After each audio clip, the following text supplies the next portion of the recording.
अपने बाप की आधी पूंजी बेकार करने से अच्छा है हम खेतों में हाथ बटाएं, पैसा कमाने से तो मतलब है। तो इसीलिए भैया हम सोच रहे हैं इस बार निरन महीना में खेती करेंगे, धान के बाद गेहूं लगाएंगे, लेकिन अब कंपटीशन की तैयारी नहीं करेंगे। सोचिए कितना दर्द, सोच के देखिए कितने दुख में है हमारे छात्र। बस एक पॉलिसी नहीं बना है। ये कैसा राज्य है? आज अगर इस राज्य में एक पॉलिसी नहीं बनी है तो सवाल खड़ा होता है इस राज्य के तमाम आईएएस पर, क्योंकि आईएएस का काम होता है पॉलिसी बनाना। और आप अगर इस राज्य में 22 सालों के झारखंड में एक पॉलिसी नहीं बना पाए हैं तो सवाल तो होता है, भले आपको बुरा लगेगा कि आप लोग आईएएस है कि गधा है, भले बुरा लगेगा, लेकिन क्या करें, हम मजबूर हैं। हम टूटे हुए लोग, हम लोग जख्म खाए हुए लोग, अपने आंखों के सामने सपने को टूटते हुए देखने वाले लोग, आज मजबूरी में हमें इन शब्दों का प्रयोग करना पड़ रहा है कि आप आईएएस बन के आए हैं या आप लोग कोयला बालू चोरी करने आए हैं।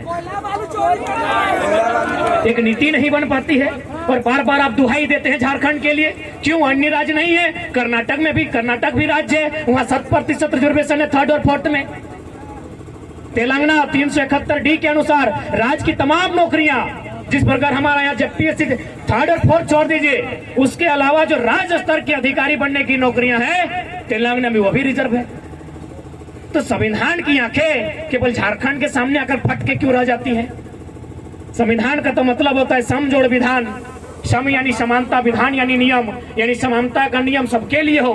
तो यदि झारखंड के युवा अगर अपने लिए नियम मांग रहे हैं, अपने पक्ष में अगर विधि बनाने की बात कर रहे हैं, नियोजन नीति बनाने की बात कर रहे हैं, तो कौन सा गुनाह कर रहे हैं? और ये हम तो नहीं कह रहे हैं। इस देश के पूर्व CJI chief justice of India M Hidayatullah का एक स्टेटमेंट था कि यदि राज्य चाहे तो अन्य राज्य जो विकसित राज्य है उनके अभ्यर्थियों का इस राज्य में प्रवेश करने से नौकरियों में नियम बना सकते हैं।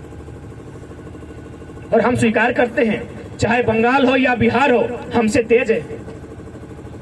बिहार सबसे ज्यादा आईएएस आईपीएस देता है, बंगाल सबसे ज्यादा कंपनी कोलियरी में बाबू लोग देते हैं, हम स्वीकार करते हैं। अतः हमें अगर अधिकार मिलना चाहिए तो सबसे पहली बात, नियोजन नीति में हमारी भाषाओं का बैरियर हो, हमारी भाषाओं की प्राथमिकता होनी चाहिए। लेकिन आज जो भी पॉलिसियां लेकर आ रहे हैं, आप देखिए, स्थानीय भाषा का बैरियर खत्म। यदि स्थानीय भाषा का बैरियर खत्म है, इसका मतलब वो वैकेंसी किसके लिए है? स्थानीय के लिए तो नहीं है। यदि स्थानीय भाषा का बैरियर है ही नहीं तो वैकेंसी है किसके लिए? तो इन परिस्थितियों में यदि हम लोग आंदोलन के लिए बाध्य हैं तो कहीं ना कहीं इसकी रिस्पॉन्सिबल राज्य की सरकार है। मुख्यमंत्री विधानसभा के भीतर रोते हुए कहते हैं कि लड़का लोग हमको मूर्ख मंत्री बोलता है। बजट सत्र का अंतिम दिन मुख्यमंत्री वही जो उनका सेंटीमेंट होता है कि हम आदिवासी का बेटा है, जिस प्रकार आंसू बहाना जानते हैं, मगरमच्छ का आंसू, वो बहाते हुए बोलते हैं कि लोग हमको मूर्ख मंत्री बोलता है। तो हम लोग प्रेस कॉन्फ्रेंस में बोले कि भाई उन्हें मूर्ख मंत्री क्यों ना बोला जाए, वही उत्तर दें। हम लोग 6ठी क्लास में पढ़े हैं कि एक सांसद, एक विधायक किसी लाभ के पद पर नहीं हो सकता है। आप अपने नाम से पत्थर का, खादान का, माइंस का जो लीज कैसे ले लिए थे? हम तो कोई गलत और असंवैधानिक बात आपको नहीं बोले। हम लोग 6ठी क्लास में मौलिक अधिकार पढ़े हैं, 6ठी क्लास में संसद का, विधायक बनने का तरीका पढ़े हैं कि कौन विधायक बन सकता है, कौन संसद बन सकता है। वो साफ साफ लिखा है कि आप लाभ के पद पर नहीं हो सकते हैं। तो ये खादान का, लीज का जो कागजात है वो आपके नाम से कैसे आया? इसलिए आज इस राज्य के हुक्मरान को झारखंड के एजुकेशन हब हजारीबाग से, गांधी के देश में, गांधी के मैदान से उन्हें खुली चुनौती होगी कि आप समीक्षा करें, गहन चिंतन मंथन करें। आप क्या करें हमें मालूम नहीं है, आप विधानसभा के भीतर हैं, आप क्या करें हमको मालूम नहीं है।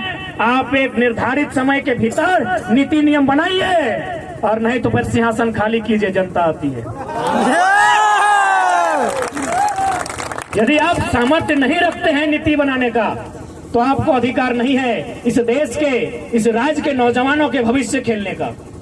आप हमें छोड़ दीजिए, देखते हैं हम लोग बना पाते हैं कि नहीं। इसलिए आज लोकतंत्र के चौथे स्तंभ के माध्यम से मीडिया बंधुगण आए हैं, उनके माध्यम से राज्य सरकार और राजभवन तक संदेश देना चाहेंगे कि यदि वास्तव में आप लोग संविधान का अनुपालन करते हैं, अनुसरण करते हैं,